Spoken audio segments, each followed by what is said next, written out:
Good morning student, स्वागत है एक बार फिर से आपका संभव के डिजिटल प्लेटफॉर्म के ऊपर और मैं आपका होस्ट एंड दोस्त सोनू कुमार। स्टूडेंट्स, आज हम बात करने जा रहे हैं वो अपने यूनिट नंबर सेकंड से, जिसका नाम है मॉलिक्यूलर बायोलॉजी, जिसमें आज हम बात करेंगे अपने अलग अलग टॉपिक्स, जिसमें डीएनए भी होगा, आरएनए भी होगा और डीएनए का रेप्लिकेशन भी होगा और ट्रांसक्रिप्शन भी होगा। तो स्टूडेंट्स, एक पहली बात इंफॉर्मेशन यही है कि अगर वीडियो स्किप करना है तो कुछ समझ में नहीं आएगा, कंटिन्यूअसली बने रहिएगा। और पहले वीडियो को आपने इतने अच्छे से रिस्पॉन्स नहीं दिया, इसका मतलब यही है कि आपको वो वीडियो समझ में नहीं आया होगा। कमेंट करके जरूर बताइएगा कि हाँ वीडियो कैसा लगा होगा। इंपॉर्टेंट चीजें हैं तो आप जरूर इंफॉर्मेशन दीजिएगा कि सर हाँ कुछ ना कुछ आपने अलग बताया है। अगर आपको वही लग रही है तो कोई दिक्कत नहीं है, काम चलता रहेगा। ठीक है, चलिए बात करते हैं आज की यूनिट नंबर सेकंड में मॉलिक्यूलर बायोलॉजी में। स्टूडेंट्स, मॉलिक्यूलर बायोलॉजी में आपको सबसे पहले इंफॉर्मेशन ध्यान रखनी है चीजें, वो है कि डीएनए की स्ट्रक्चर कैसी होती है और डीएनए के बाद में आरएनए की स्ट्रक्चर है वो कैसी होती है, डीएनए से रेप्लिकेशन कैसे किया जाता है, किन किन एंजाइम्स की जरूरत पड़ती है, और रेप्लिकेशन करने के बाद में जो ट्रांसक्रिप्शन होगा वो हमारे पास कैसे होगा, उन इन्हीं चीजों के ऊपर है वो अब का वीडियो रहेगा। स्टूडेंट्स, ध्यान रखना, जल्दी से जल्दी वीडियो को शेयर कर दीजिएगा ताकि हर बच्चे के पास एमएससी के इस फर्स्ट पेपर के नोट्स है, वो नहीं पढ़ा है, कॉलेज में नहीं गया है और वो 5 साल के पेपर पढ़ रहा है। ध्यान रखना, जो 5 साल के पेपर के भरोसे बैठे हैं उनको कह दीजिए ये वीडियो देख ले, कम से कम काम तो चल जाएगा तेरा। चलिए बात करते हैं आगे। ठीक है स्टूडेंट्स, ध्यान रखना, डीएनए होता है डीऑक्सी राइबोन्यूक्लिक एसिड्स और आरएनए है राइबोन्यूक्लिक एसिड। दोनों की स्ट्रक्चर एक बार साथ साथ में लेकर चल रहे हैं कि डीएनए के अंदर नॉर्मली हमें 3 चीजें देखने को मिलती है, या कहूं डीएनए और आरएनए में तीनों चीजें देखने को मिल रही है।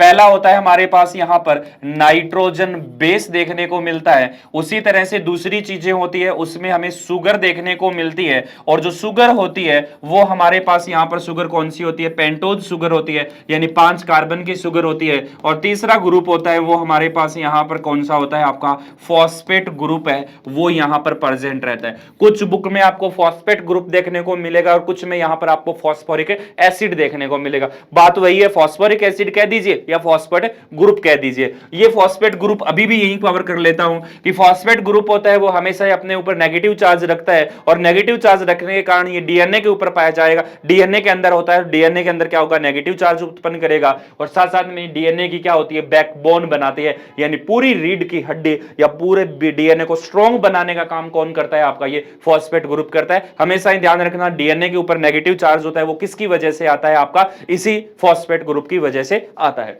अब उसके बाद में मैं लेके चलता हूं नाइट्रोजन बेस के ऊपर। स्टूडेंट, तो नाइट्रोजन बेस होता है वो हमारे पास 2 प्रकार का होता है। एक नाइट्रोजन बेस होता है प्यूरिन, और दूसरा नाइट्रोजन बेस होता है वो हमारे पास कैसा होता है स्टूडेंट, यहां पर पिरिमिडीन होता है।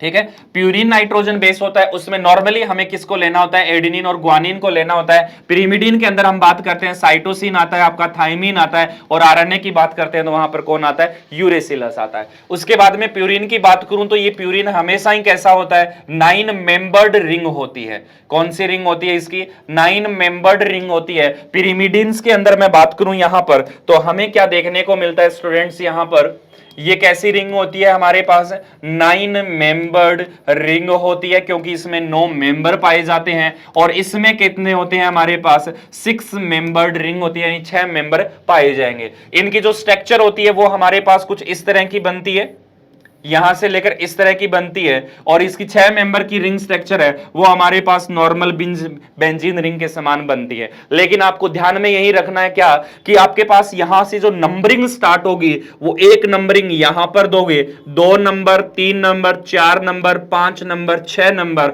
फिर 7 नंबर और फिर 8 नंबर, और यहां पर आपका क्या प्रेजेंट रहेगा, 9 नंबर। यानी टोटल बात कहूं तो नंबरिंग आपने किस तरह से की है, इस तरह से की है। यानी यहां पर प्यूरिन के अंदर नंबरिंग जो होती है वो कैसी शो होती है, एंटी क्लॉकवाइज नंबरिंग होती है, वो दी जाती है। लेकिन पिरिमिडीन के अंदर नंबरिंग कैसी होगी, 1 नंबर यहां, 2 नंबर, 3 नंबर, 4 नंबर, 5 नंबर और 6। देखिए यहां पर जब 3 नंबर है तो वहां पर कौन सा है, 1 नंबर है, और इसका रोटेशन भी आपको कैसे देखने को मिला है, क्लॉकवाइज रोटेशन होता है, वो यहां पर देखने को मिला। तो क्या देखने को मिला कि प्यूरिन है वो एंटी क्लॉकवाइज रोटेशन दिखाती है, और पिरिमिडीन होती है वो कैसा रोटेशन दिखा रही है, आपको एंटी क्लॉकवाइज रोटेशन है वो दिखाती है। तो यहां पर हमने देखा क्लॉकवाइज और एंटी क्लॉकवाइज रोटेशन।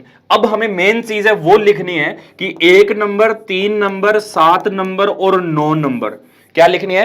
1 नंबर पे, 3 नंबर पे, 7 नंबर पे और 9 नंबर पे क्या होता है स्टूडेंट? नाइट्रोजन प्रेजेंट रहता है। और इसमें पिरिमिडीन के अंदर देखेंगे तो क्योंकि 7 और 9 तो है नहीं, इसमें रिंग में कितने मेंबर है? 6 मेंबर है। तो इसमें आपको ध्यान में रखना है कि 1 और 3 में क्या होते हैं? आपके नाइट्रोजन प्रेजेंट है। यहां रखना है 1 3 7 9, वहां पर रखना 1 3, क्योंकि ये 9 मेंबर्ड रिंग है तो आपको 9 से याद रखना है। तो 1 नंबर नाइट्रोजन यहां लिख देना, 3 नंबर ये हो जाएगा, 7 नंबर ये हो जाएगा और 9 नंबर ये नाइट्रोजन। बाकी जगह बचती है वहां पर क्या करना है? आपको कार्बन घुमा देना है। ये बेसिक स्ट्रक्चर हो गई किसकी? प्यूरिन की। ऐसे ही 1 नंबर यहां से, 3 नंबर यहां से और बाकी जगह बचता है वहां पे क्या लिख देना है? आपको कार्बन लिख देना है। ये कैसे हो गई? 6 मेंबर्ड रिंग हो गई।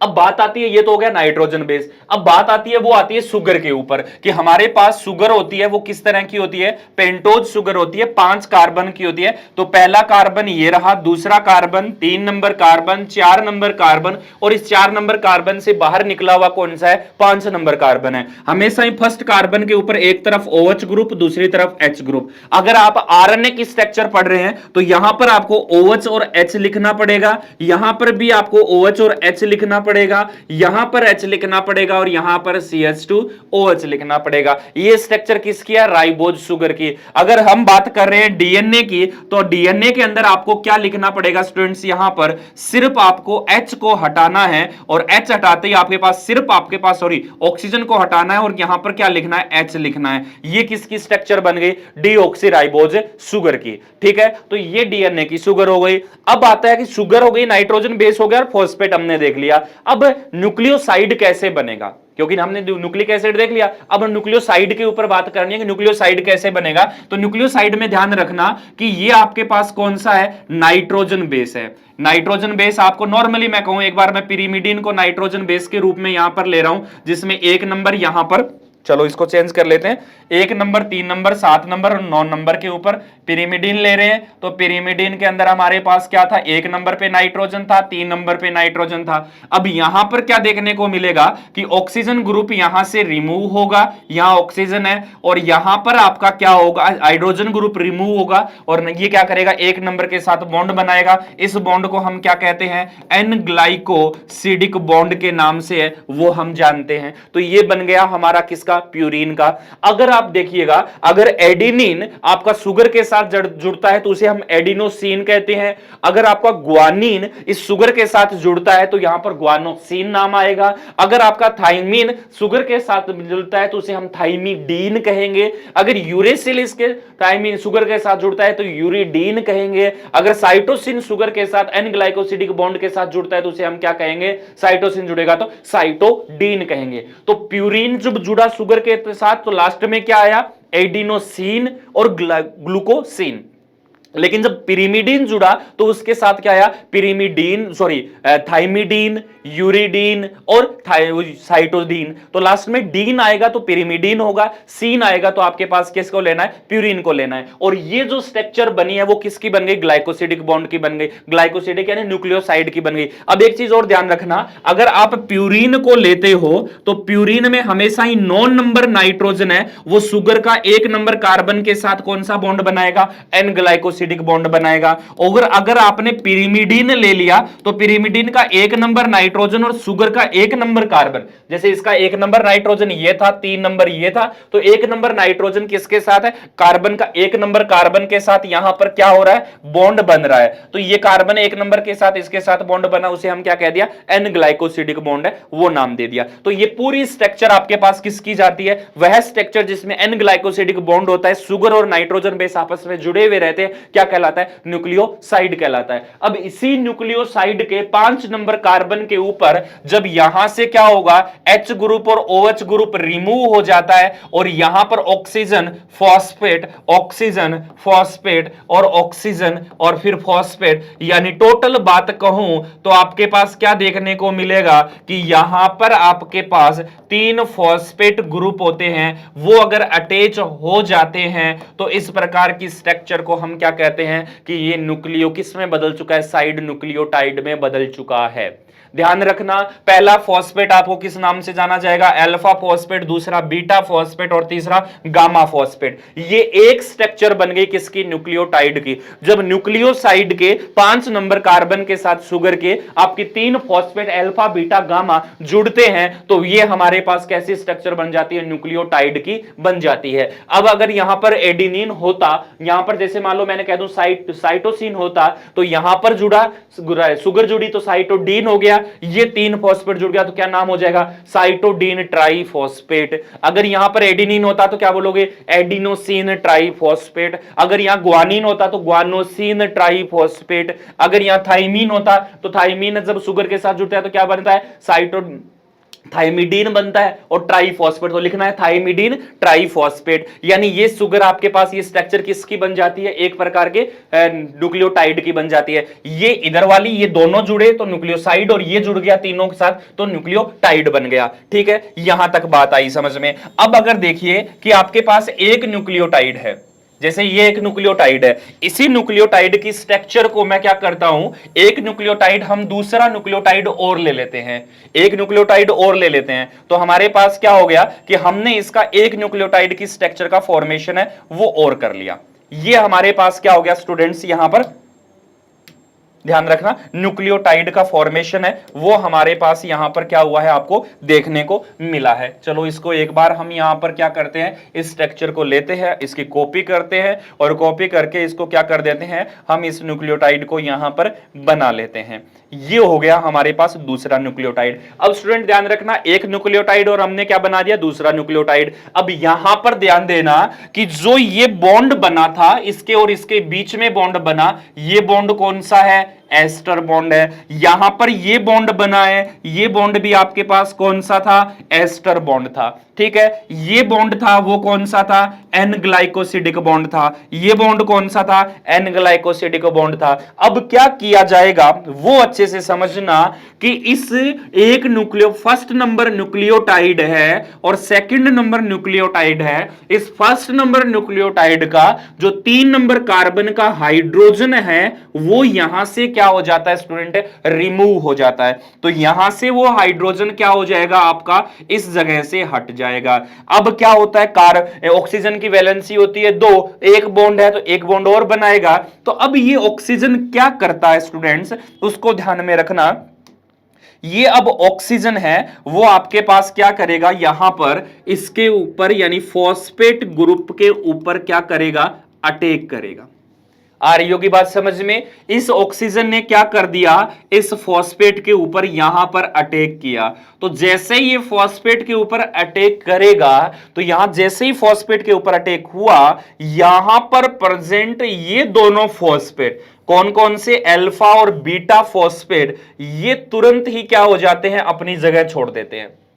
आई बात समझ में। यहां पर ये दोनों ने क्या कर दिया, अपनी जगह छोड़ दी, और ये फॉस्फेट ऑक्सीजन ने, यहां पर क्या था, ऑक्सीजन था, इस ऑक्सीजन ने इस फॉस्फेट के साथ फिर से क्या कर दिया स्टूडेंट, एक एस्टर बॉन्ड का फॉर्मेशन कर दिया। अब इस देखिए, इस फॉस्फेट के जो अल्फा फॉस्फेट है, इसकी ऊपरी साइड में भी कौन है, एस्टर बॉन्ड है, इसके दूसरी साइड में भी कौन है, एस्टर बॉन्ड है। तो ये फॉस्फेट 2 एस्टर बॉन्ड का निर्माण करता है, इसलिए इसको हम क्या कह देते हैं, फॉस्फोडाई एस्टर कह देते हैं। आ रही होगी बात समझ में। इसको हमने क्या कह दिया, फॉस्फोडाइएस्टर बॉन्ड। तो आपको ध्यान रखना है, जब फॉस्फोडाइएस्टर बॉन्ड बनता है तो उस टाइम 2 पाइरोफॉस्फेट होते हैं या इनऑर्गेनिक 2 फॉस्फेट है, वो क्या हो जाते हैं, आपके रिलीव होते हैं। ये बीटा और गामा फॉस्फेट हमेशा ही रिमूव हो जाते हैं। ऑक्सीजन किसके ऊपर अटैक करता है, अल्फा फॉस्फेट के ऊपर अटैक करता है, और ये चेन जो बन जाती है ये क्या कहलाती है, पॉलीन्यूक्लियोटाइड चेन कहलाती है। इसका देख लीजिए, ऊपर से आपका 5 प्राइम फ्री है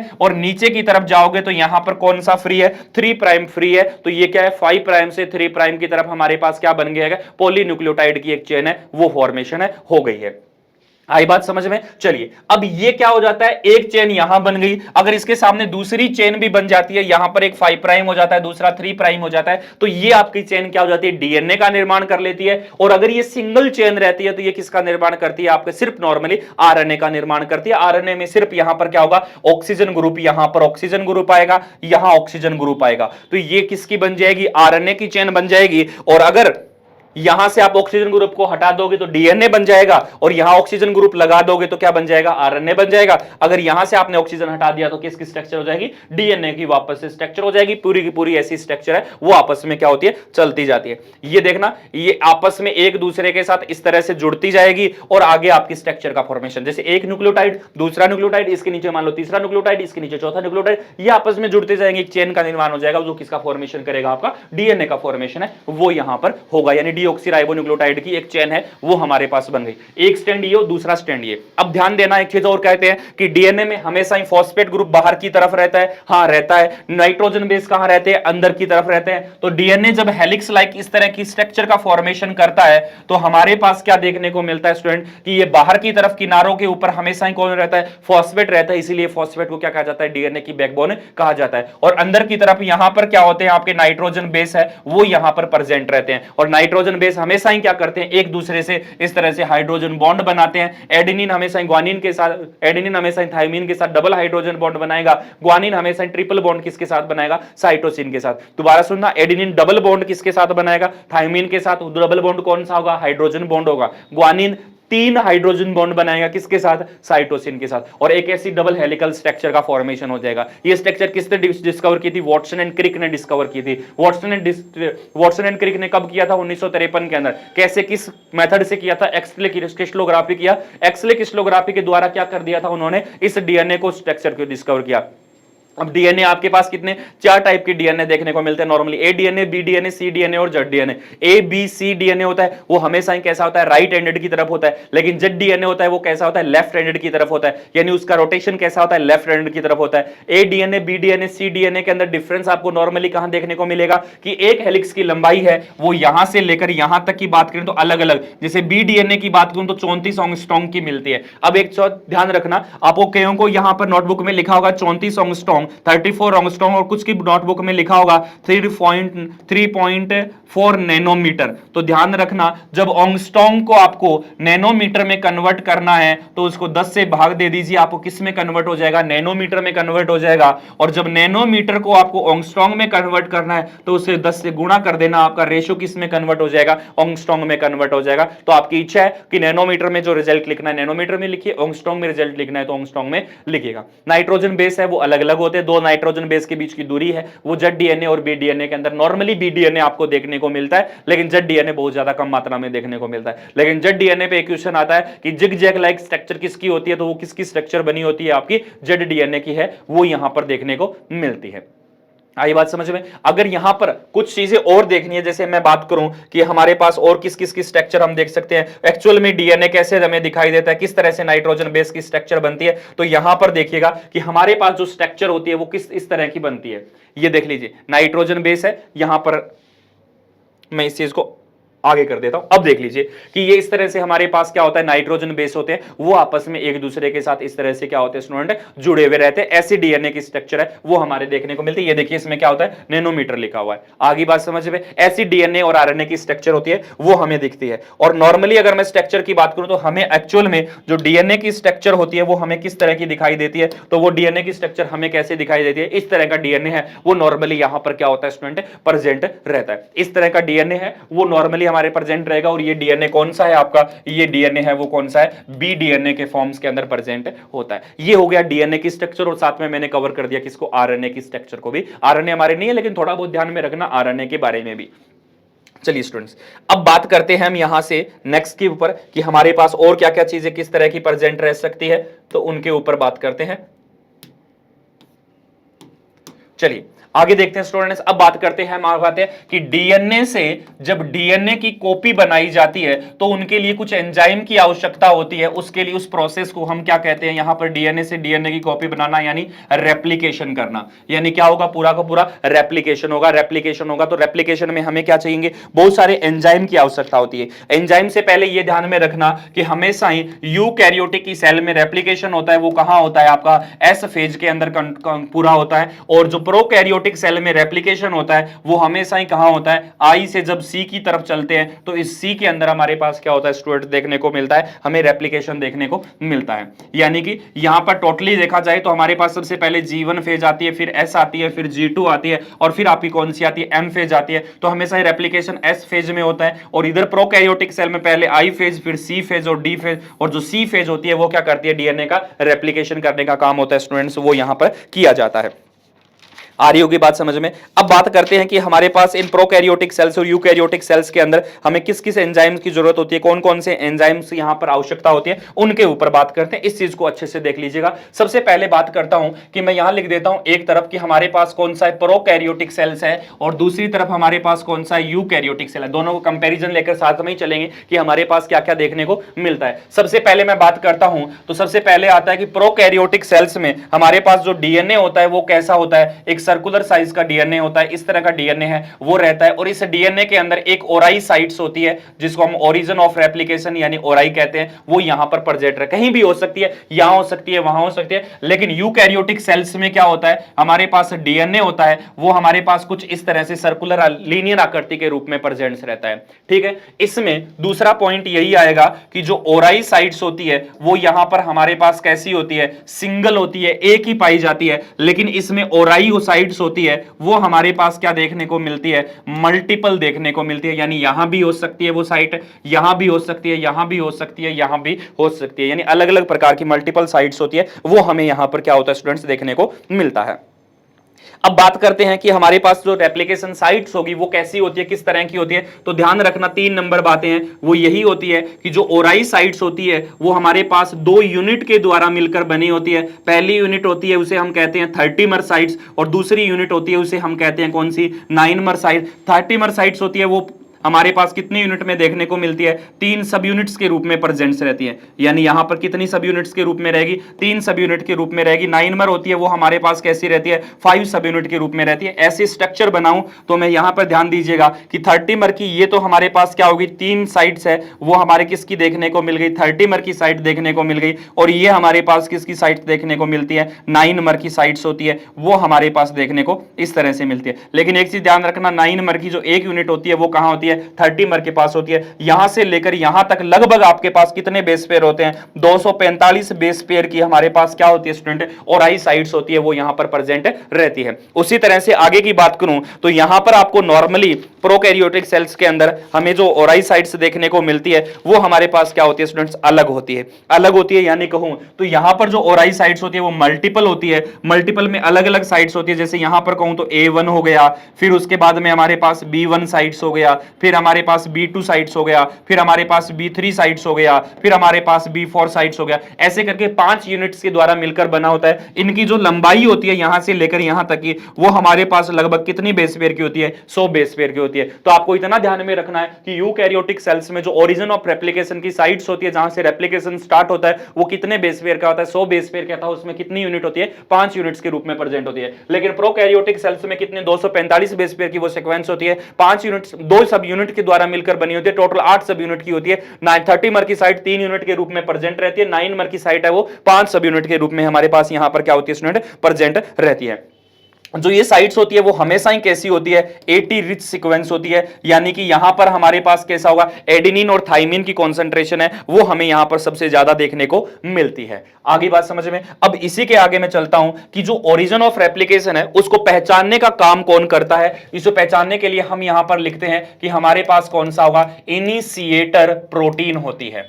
यानी कि कह दीजिए, सीधा ही बात कह दीजिए कि इनिशिएशन प्रोटीन होती है। और इनिशिएशन जो प्रोटीन होती है वो यहां पर मान लीजिए आपका कौन सा है, प्रोकैरियोटिक सेल्स है, और यहां पर कौन सा है, यूकैरियोटिक सेल है। इनिशिएशन प्रोटीन का मतलब है कि जो हमने ये अभी ओरिजिन साइट देखी, इसको पहचानने का काम कौन करेगी, कौन की प्रोटीन करती है। तो ध्यान रखना, इनिशिएशन प्रोटीन होती है वो हमारे पास प्रोकैरियोटिक सेल्स में कौन सी होती है, डीएनए ए प्रोटीन होती है, जो हमेशा ही किसको पहचानने का काम करती है, वो 30 और 9 यूनिट्स को पहचानने का काम है, वो यहां पर किया जाएगा। लेकिन यूकैरियोटिक में ये और अलग होती है, इसका नाम होता है ओरिजिन ऑफ रेप्लिकेशन कॉम्प्लेक्स 1 से 6, यानी ORC1 to 6। Origin of replication complex यानी 1 से लेकर 6 यूनिट होती है, वो यहां पर बनी हुई होती है, जिससे वो क्या करती है, वहां पर यूकैरियोटिक सेल में उस इनिशिएशन साइट को पहचानने का काम होता है, वो यहां पर किया जाता है। उसके बाद में हमारे पास नेक्स्ट आता है आपका पास यहां पर हेलिकेज एंजाइम्स। हेलिकेज एंजाइम्स क्या करता है उसको बता दूं कि हेलिकेज एंजाइम हमेशा क्या करेगा, हाइड्रोजन बॉन्ड को तोड़ेगा, हाइड्रोजन बॉन्ड को तोड़ेगा, साथ में एटीपी को यूज करेगा।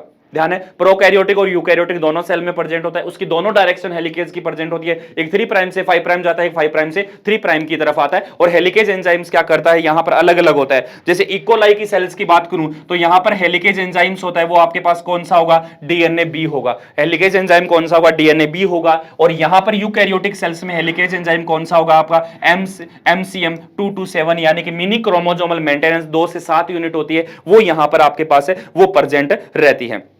दोनों की दोनों यूनिट क्या करती है, एटीपी का यूज करती है, एटीपी को यूज करके क्या करेगी, हाइड्रोजन बॉन्ड को तोड़ने का काम है, वो यहां पर करेगी। उसके बाद में आता है कि सिंगल स्ट्रैंड जो बाइंडिंग प्रोटीन होती है, डीएनए टूट गया, हाइड्रोजन बॉन्ड ब्रेक हो गए, तो वहां पर सिंगल स्ट्रैंड बाइंडिंग प्रोटीन कौन सी होगी, तो यहां पर ध्यान रखना, यहां पर सिर्फ ही आपके पास सिंगल स्ट्रैंड बाइंडिंग प्रोटीन होती है। जैसे ये हाइड्रोजन बॉन्ड थे दोनों के बीच में, हाइड्रोजन बॉन्ड को इसने तोड़ा, हेलिकेज एंजाइम में दोनों चीज अलग हो गई, दोनों अलग हो गई, तो ये आपस में वापस से क्या हो सकते हैं, बॉन्ड बना सकते हैं। इसके लिए क्या किया जाता है, इनके ऊपर प्रोटीन का कवर कर दिया जाता है। वो प्रोटीन का कवर करने का काम कौन करता है, सिंगल स्ट्रैंड बाइंडिंग प्रोटीन करते हैं। प्रोकैरियोटिक सेल में वो सिंगल स्ट्रैंड बाइंडिंग प्रोटीन होती है, यूकैरियोटिक सेल्स में वो हमारे पास कौन सी होती है, रेप्लिकेशन प्रोटीन ए होती है। ध्यान रखना स्टूडेंट्स, यूकैरियोटिक सेल में सिंगल स्ट्रैंड बाइंडिंग प्रोटीन कौन सी होती है, रेप्लिकेशन प्रोटीन ए होती है। फिर उसके बाद में हमारे पास आता है टोपो आइसोमरेज एंजाइम।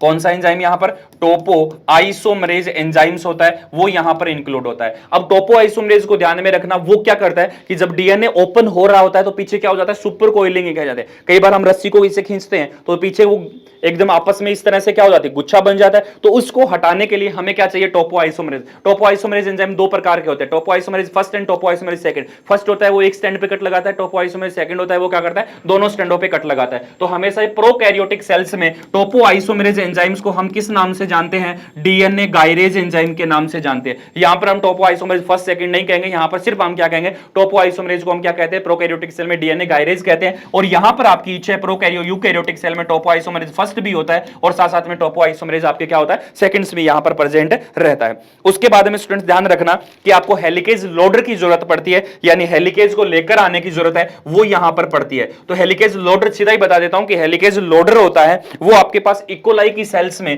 यहां पर कौन सा होता है, डीएनए सी होता है, और यहां पर आपके पास कौन सा होता है, CDC6। और एक को याद रख लीजिए, चलिए छोड़िए, दोनों को और को मत लिखिए। CDC6 होता है और यहां पर कौन सा होता है, डीएनए ए होता है, ठीक है। और साथ साथ में हाँ MCM आ गया, MCM CDC6 आ गया, ठीक है। ये हो गया आपके पास कौन सा होगा, हेलिकेज लोडर के रूप में है, वो यहां पर काम करता है। हेलिकेज लोडर के रूप में कौन करेगा, डीएनए सी ऐसे पकड़ के लाएगा और कहां छोड़ देगा उसको, हाइड्रोजन बॉन्ड को तोड़ने वाला। किसको पकड़ के लाएगा, इस डीएनए बी को, यानी कि हेलिकेज एंजाइम्स को पकड़ के लाएगा, जहां पर उसको क्या कर दिया जाता है, हाइड्रोजन बॉन्ड के लिए छोड़ दिया जाता है कि हाइड्रोजन बॉन्ड है वो यहां पर काम आएगा।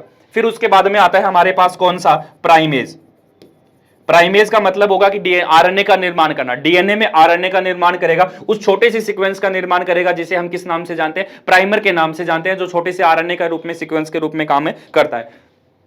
तो यहां पर जो प्राइमर के रूप में हमारे पास काम करेगा, उस प्राइमर को हम किस नाम से जानते हैं, ध्यान रखना, डीएनए जी के नाम से है, वो यहां पर जानते हैं। और यूकैरियोटिक सेल में उसी को ही हम किस नाम से जानते हैं, डीएनए पॉलीमरेज अल्फा के रूप में जानते हैं। ये डीएनए पॉलीमरेज जो अल्फा, स्टूडेंट ध्यान रखना, ये 2 प्रकार का काम करता है, एक डीएनए का भी निर्माण करता है और एक क्या करता है आपके पास, ये आरएनए का निर्माण करता है। यानी कि इस पॉलीमरेज में 2 प्रकार की एक्टिविटी होती है। जब इसको जरूरत पड़ेगी आरएनए का निर्माण करने की, तो डीएनए पॉलीमरेज क्या करता है, छोटी सी सीक्वेंस का आरएनए का फॉर्मेशन कर देगा। और जब इसको निर्माण पड़ेगी, नहीं मेरे को डीएनए का निर्माण करना है तो ये क्या कर देगा, डीएनए का निर्माण करना स्टार्ट कर देगा। इनिशिएशन प्रोसेस करने का काम है वो भी कौन करता है, आपका डीएनए पॉलीमरेज अल्फा करता है। उसी तरह से डीएनए जी है जो प्रोकैरियोटिक सेल में किसके रूप में काम कर रहा है, प्राइमेज के रूप में काम करता है।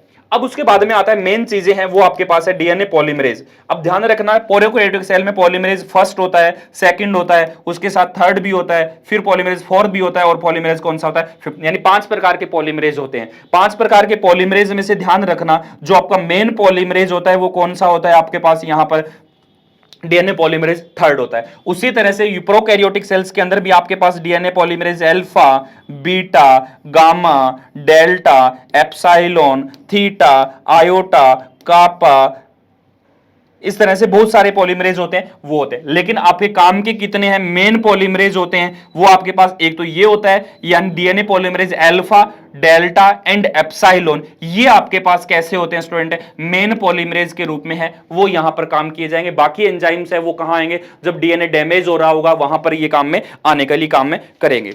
ठीक है स्टूडेंट्स, उसके बाद में हमारे पास आते हैं कि इसके बाद में हमें क्या करना होता है, उसके बाद में प्राइमर को रिमूव करने के लिए कुछ एंजाइम्स की जरूरत होती है। ये चीजें हो गई। उसके बाद में बात करते हैं किसकी, प्राइमर रिमूवल की। यहां आएंगे, कौन सा आएगा आपके पास यहां पर, प्राइमर को रिमूव करना, यानी रिमूवल के लिए कौन कौन से एंजाइम काम में आएंगे। तो ध्यान रखना प्राइमर को रिमूव करने के लिए आपके पास यहां पर कौन आता है, वो आता है डीएनए पॉलीमरेज फर्स्ट आता है। जो ये था वो यहां पर आएगा पॉलीमरेज फर्स्ट के रूप में, प्राइमर को क्या करेगा, रिमूव करने का काम है वो करेगा। और यूकैरियोटिक सेल में ध्यान रखना FEN यानी फ्लैप एंडोन्यूक्लियस 1, और आपका कौन आएगा यहां पर, आरएनएज H होता है, वो यहां पर क्या करता है, आपका प्राइमर रिमूव करने का काम है वो करता है। जैसे आरएनएज H है, आरएनएज H हमेशा ही क्या करेगा, जो डीएनए आरएनए के कॉम्प्लेक्स बना है वहां से करेगा, और FEN फ्लैप एंडोन्यूक्लियस एंजाइम है वो क्या करेगा, आरएनए आरएनए के बीच के बॉन्ड को ब्रेक करने का काम करेगा। तो ये हो गया आपका कौन सा, प्राइमर रिमूव करने का काम। और लास्ट एंजाइम्स आता है उसका नाम होता है कौन सा, लाइगेज। ये लाइगेज क्या करता है, दोनों में एक ही काम आता है जिसको कहते हैं निक सीलिंग करने का काम। ये एक 5 प्राइम सिरा, ये 3 प्राइम सिरा आपस में ज्वाइंट करने का काम है वो किसका किया जाएगा, प्राइमर के थ्रू किया जाएगा, या सॉरी लाइगेज के थ्रू किया जाएगा। दोनों के बीच में बॉन्ड बनाने का काम किसका करता है, लाइगेज करता है। यानी लाइगेज होता है वो कैसा काम करता है, एक प्रकार का एस्टर बॉन्ड दोबारा से बनाने का काम है वो करेगा। किस किस के बीच में, 5 प्राइम सिरा और 3 प्राइम सिरे के बीच में। एक तरफ 5 प्राइम होगा, दूसरी तरफ 3 प्राइम होगा। 3 प्राइम पे हमेशा क्या रहना चाहिए, OH फ्री रहना चाहिए। 5 प्राइम पे हमेशा क्या रहना चाहिए, फॉस्फेट ग्रुप रहना चाहिए। दोनों के बीच में इंटरेक्ट होगा, और लाइगेज है वो क्या करेगा, फॉस्फेट ग्रुप को यहां पर एस्टर बॉन्ड बनाने का काम होगा वो यहां पर किया जाएगा। स्टूडेंट्स ये थे कुछ एंजाइम्स जो यहां पर क्या हो रहे थे, काम आने रहे थे, उनके बारे में देखा। अब बात करते हैं यहां पर आने वाले रेप्लिकेशन की प्रोसेस कैसी होगी, किस तरह का रेप्लिकेशन होगा, उनके ऊपर है वो हम बात करेंगे। और एक चीज और ध्यान रखना स्टूडेंट्स, यहां पर मैंने कुछ चीजें, एक चीज लिखी थी कि यहां पर क्या होता है, ओराई होता है, ओराई साइट्स होता है। यहां पर मल्टीपल होते हैं ओराई साइट, लेकिन उसको हम क्या कहते हैं, ऑटोजोमल रेप्लिकेशन सीक्वेंस के नाम से है उसको हम जानते हैं। यहां पर उसको किस नाम से जानते हैं, ऑटोजोमल रेप्लिकेशन सीक्वेंस के नाम से जानेंगे, किसमें, यूकैरियोटिक सेल में। और यहां पर प्रोकैरियोटिक सेल में उसको क्या कहेंगे, ओरिजिन ऑफ रेप्लिकेशन। दोनों में डिफरेंस ध्यान रखना, ओरिजिन ऑफ रेप्लिकेशन किसमें होता है, प्रोकैरियोटिक सेल में होता है, और ऑटोजोमल रेप्लिकेशन सीक्वेंस किसमें होता है, यूकैरियोटिक सेल्स में, वो आपको देखने को मिलेगा। अब बात करता हूं सीधी सी सिंपल सी प्रोकैरियोटिक सेल, यूकैरियोटिक सेल को कॉमन लेकर चलता हूं रेप्लिकेशन के ऊपर। ज्यादा इंपॉर्टेंट यूकैरियोटिक सेल्स का है तो उसको मैं समझाता हूं, आप प्रोकैरियोटिक को प्लीज समझ लीजिएगा, ठीक है। अब चलते हैं रेप्लिकेशन के ऊपर। नॉर्मली हमारे पास क्या होता है, इस तरह का डीएनए है वो यहां पर प्रेजेंट रहता है। अब डीएनए के ऊपर सबसे पहले क्या किया जाएगा, हमारे पास जो सबसे पहले ओरिजिन प्रोटीन्स होती है, जो इनिशिएटर प्रोटीन्स के रूप में काम करती है, वो प्रोटीन्स आकर यहां पर क्या होगी, हमारे पास बाइंड होगी। और वो इनिशिएटर प्रोटीन कौन सी है, ORC है। तो ORC प्रोटीन आएगी और सबसे पहले आकर कहां बाइंड होगी, यानी ORC प्रोटीन है, ओरिजिन ऑफ रेप्लिकेशन कॉम्प्लेक्स 1 से लेकर 6 यूनिट, वो आकर इस डीएनए के ऊपर बाइंड हुई। यहां भी हो जाएगी, ये दूसरी जगह घूमेंगी तो यहां पर भी हो जाएगी, आगे जाएगी तो वो यहां पर भी हो जाएगी। यानी दोनों जगह पर क्या होगा, हमारे पास ओरिजिन ऑफ रेप्लिकेशन कॉम्प्लेक्स था, उसकी प्रोटीन बाइंड हो गई। यानी ये कहें तो ये जब प्रोटीन बाइंड हो जाती है तो इसका मतलब हमारे पास किसके ऊपर बाइंड हो गया, इस जगह पर ये प्रोटीन होती है वो क्या कर रही है, बाइंड हो गई। यानी A1 B1 B2 B3 B4 वाली साइट के ऊपर हमारे पास क्या होगा, अपनी ऑटोजोमल रेप्लिकेशन सीक्वेंस है वो क्या कर चुकी है, बाइंड कर चुकी है। आ रही होगी बात समझ में स्टूडेंट्स, ठीक है। ये हमारे पास आ गया ऑटोसोमल रेप्लिकेशन सीक्वेंस के बारे में कि हमने यहां पर देख लिया। अब उसके बाद में हमें क्या करना है कि जैसे ये डीएनए है इसके ऊपर हमारे पास क्या हुआ, ऑटोसोमल रेप्लिकेशन सीक्वेंस आकर यहां पर आपकी क्या हुई है, बाइंड हुई है। उसके साथ साथ ही आपके यहां पर क्या हो जाएगा, जो हेलिकेज लोडर के रूप में काम कर रहे हैं, जैसे CDT1 है, CDC6 है, जैसे हमने यहां लिखा है ना, कौन सा लिखा है, CDC6 और CDT1 भी है। ये दोनों क्या करते हैं, एक साथ आते हैं और एक साथ आकर कहां बाइंड हो जाते हैं, इसके दोनों तरफ बाइंड हो जाते हैं और इसके जस्ट अपर साइड्स के ऊपर आपका जो हेलिकेज एंजाइम्स होता है उसको हम क्या कहते हैं, MCM कहते हैं, mini chromosomal maintenance. Mini chromosomal maintenance, MCM आकर क्या हो गया है, बाइंड हो गया। यानी ये क्या बन गया, आपका एक प्री कॉम्प्लेक्स बन गया। यानी कि यहां पर क्या MCM है, ये दोनों किसके रूप में काम करिए, CDC6 और साथ साथ में CDT जो 1 होता है उसकी दोनों प्रोटीन से हेलिकेज लोडर के रूप में काम कर रही है। अब जैसे जैसे इसको एनर्जी मिलती जाएगी, जैसे जैसे इसको एनर्जी मिलती जाएगी, अब क्या करेगा, ये हाइड्रोजन बॉन्ड को ब्रेक करेगा। यहां से क्या कर देगा, ये हाइड्रोजन बॉन्ड को आपका ब्रेक करेगा। तो हाइड्रोजन बॉन्ड को ब्रेक करेगा तो डीएनए कैसे हो जाएगा, इस तरह से आपका डीएनए है वो ओपन हो गया। ठीक है, एक ही साइड को लेकर चल रहा हूं, बाप को आपको रिलेट कीजिएगा, इस तरह से होगा। तो अब आपका हेलिकेज था वो कहां बाइंड हो चुका है, इस जगह पर बाइंड हो गया। एक हेलिकेज यहां है, दूसरा हेलिकेज आपको यहां है। एक हेलिकेज वो 5 प्राइम से 3 प्राइम की तरफ जाएगा, दूसरा 3 प्राइम से 5 प्राइम की तरफ जाएगा। और जो बीच में था यहां से आपका क्या हो गया है, सिंगल स्टैंड हो गया है, यानी डीएनए क्या हो गया, हाइड्रोजन बॉन्ड ब्रेक हो गया है। अब हाइड्रोजन बॉन्ड ब्रेक हो गया तो इसके ऊपर आकर क्या हो जाता है, आपका जो सिंगल स्टैंड प्रोटीन है, यानी कि प्रोकैरियोटिक सेल में कौन सा होता है, रेप्लिकेशन प्रोटीन ए होती है, वो आकर क्या कर देती है, स्टूडेंट बाइंड कर लेती है। जैसे यहां पर रेप्लिकेशन प्रोटीन आकर बाइंड हुई, बाइंड होने के बाद में हमें क्या देखने को मिलेगा, इसके ऊपर प्राइमर का फॉर्मेशन होगा। अब ध्यान ये रखना है कि जो हमारे पास ये साइट थी, जो यहां पर हमारे पास साइट थी कि कौन सी थी, ये ऑटोसोमल रेप्लिकेशन सीक्वेंस की, यानी कि ओराई साइट थी, ऑटोसोमल रेप्लिकेशन ARS साइट थी। इस ARS की साइट को मान के चलिए ये आपके पास 5 प्राइम सिरा होता है, दूसरा ये 3 प्राइम होता है, ये मान के चलिए 3 प्राइम सिरा है, तो ये मान के चलिए हमारे पास कैसा सिरा है, 5 प्राइम है। ये आपको मान के चलना है, या इन सिरों को देख लीजिए, अगर ये 5 प्राइम ये 3 प्राइम है तो इनको सिरों को मिला लीजिएगा कि इसका सिरा लास्ट वाला कौन सा चेंज हो रहा है, ये आपके ऊपर है, ये आप चेंज कर लीजिएगा। ये अगर मैं मान के चलिए यहां पर 3 प्राइम लिखता हूं और इस स्टैंड को मैं 5 प्राइम लिखता हूं, तो ये 3 प्राइम वाले स्टैंड का लास्ट सिरा 5 प्राइम, और यहां जाऊंगा तो यहां पर मेरे को क्या मिलेगा, 5 प्राइम, और यहां क्या मिलेगा, 3 प्राइम। ठीक है, अब देखिएगा क्या होता है, इस 5 प्राइम हमेशा ही जो प्राइमर का निर्माण होता है वो कहां होता है, 5 प्राइम के जस्ट नीचे की तरफ होता है, ध्यान रखना। लेकिन गलत है, मत कर देना, ये गलत है, मत कर देना। ठीक है, हमेशा ही जो प्राइमर का निर्माण होगा वो कहां होगा, 3 प्राइम के जस्ट नीचे होगा, क्योंकि प्राइमर हमेशा ही कैसे बनता है, 5 प्राइम से 3 प्राइम की तरफ बनता है। ठीक है ना, 5 प्राइम से 3 प्राइम की तरफ बनता है। तो जहां जहां 3 प्राइम दिख रहे हैं वहां वहां प्राइमर को यूज कर लीजिए, 5 प्राइम से 3 प्राइम, ये बना दिया आपने प्राइमर। लेकिन इस सिरे पे कोई प्राइमर नहीं हुआ, इस सिरे पर कोई प्राइमर नहीं हुआ, तो अब आपका काम क्या होगा कि इसका 3 प्राइम सिरा देखिए, 3 प्राइम सिरा फ्री यहां पर है, तो इसके ऊपर प्राइमर जोड़ दिए, ये 5 प्राइम से 3 प्राइम। इसका 3 प्राइम सिरा फ्री यहां पर है, तो इसके जस्ट नीचे यहां से जोड़ दीजिए 5 प्राइम से 3 प्राइम। इस डायरेक्शन में आपका क्या हो जाएगा, ये प्राइमर का निर्माण हो गया। अब क्या आएगा, डीएनए पॉलीमरेज आएगा, डीएनए पॉलीमरेज आएगा, इसके ऊपर यहां निर्माण कर देगा, यहां तक ये निर्माण कर देगा, यहां तक ये निर्माण कर देगा, यहां तक आपका ये निर्माण कर देगा। उसके बाद में क्या होगा, और स्टूडेंट्स क्या देखने को मिलेगा कि हमें और देखने को मिलेगा यही कि डीएनए अब क्या होगा, आपका ओपन होगा। डीएनए और ज्यादा ओपन होगा तो हमारे पास क्या देखने को मिलेगा कि इस तरह का डीएनए है, अब आपके पास क्या हो चुका है, इस तरह से ओपन हो चुका है, ऐसा डीएनए बन गया।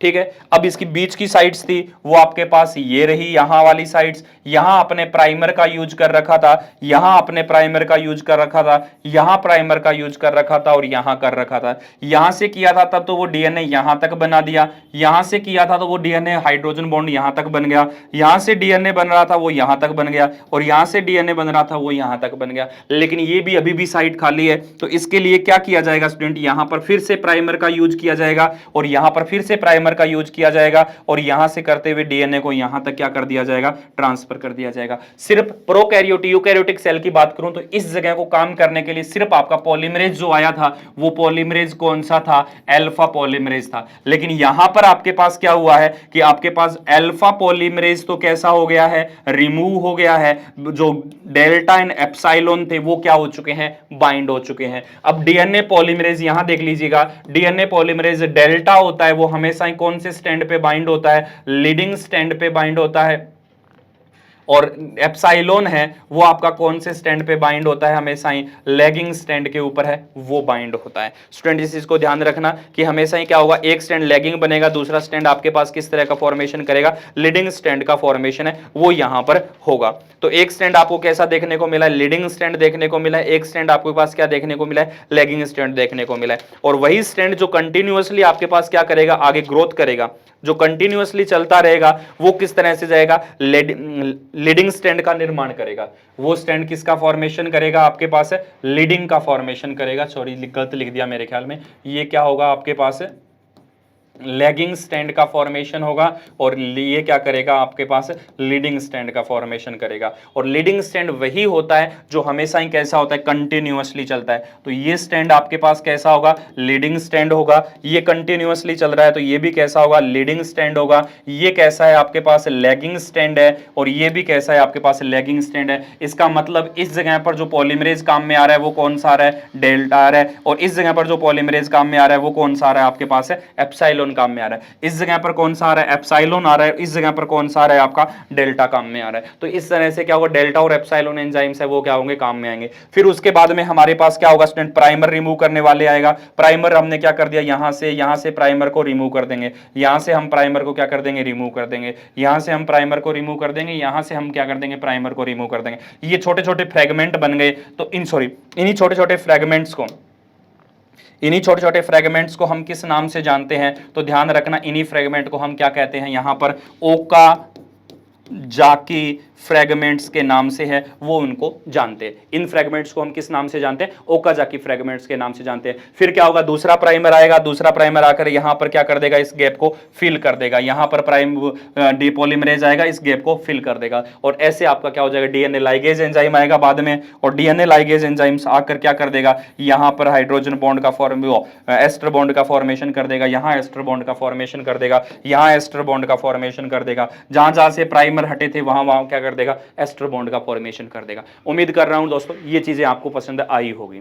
तो यहां तक हमने देख लिया है रेप्लिकेशन के बारे में। तो हमारे पास एक टॉपिक था रेप्लिकेशन, उसको हमने कवर कर लिया। आगे मिलते हैं आपसे हम अपनी यूनिट सेकंड थर्ड मान लीजिए, कैसे भी मान लीजिए। अब हम अगले वीडियो में मैं बात करूंगा ट्रांसक्रिप्शन और ट्रांसलेशन के ऊपर, और कुछ बातें हैं वो हमारी रहेगी कहां पर, डैमेज के ऊपर। लेकिन एक चीज ध्यान रखना, इस प्रोसेस से ज्यादा आपके पास ये चीजें इंपॉर्टेंट है, इस चीजों को आप जरूर देखिएगा, कैसे हैं, क्या चीजें हो रही है, किस तरह से कौन सा एंजाइम कहां कहां काम में आ रहा है, इस चीजों को आपको जरूर ध्यान में रखना है। उम्मीद कर रहा हूं वीडियो अच्छा लगा होगा, लाइक कीजिएगा, शेयर कीजिएगा अपने दोस्तों को, ताकि एमएससी वाले सभी स्टूडेंट के पास ये कंटेंट है वो आपका पहुंच जाए। अगर आपको अच्छा लगा है तो कमेंट करके जरूर बताइएगा कि सर हाँ वीडियो अच्छा है, लेक्चर आपने अच्छा बताया, अच्छा कंटेंट दिया है, अच्छे से समझाया, हमें समझ में आया है, ये चीजें आप जरूर बताओगे। चलिए मिलते हैं आपसे अगले वीडियो के अंदर। Thank you.